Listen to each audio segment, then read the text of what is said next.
That letter is not binding at all. Yan ang problema sa China. Lahat ng pagsisinungaling ginagawa nila.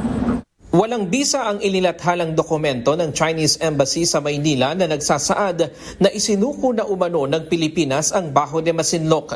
Ito ang sagot ni Defense Secretary Gilberto Teodoro Jr. sa patuloy na paggamit ng China sa liham ni dating Ambassador Bienvenido Tan noong 1990 sa isang radio operator. Ayon sa kalihim, hindi legally binding ang liham at tila lahat ng kasinungalingan ay ginagawa ng China para bigyan ng katuwiran ang pag-angkin sa bahura. Anya sinasamantala ng China ang freedom of speech sa bansa upang maimpluwensyahan ng ilang Pilipino.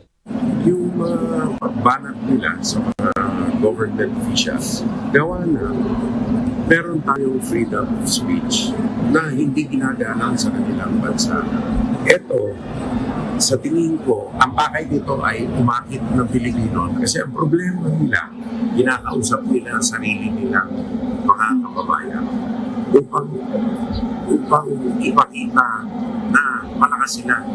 Kaya nga lahat ng klase ng pag-iimbento ginagawa na nila.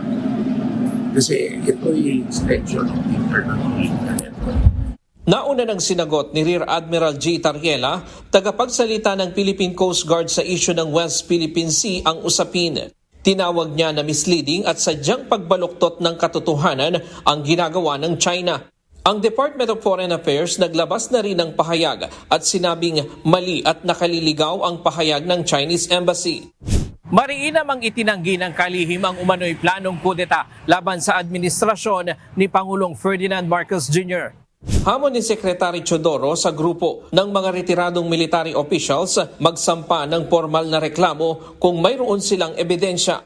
Nauna nang iginiit ni Retired General Romeo Pocis na posibleng may planong kudetami ang tinatawag na Third Force.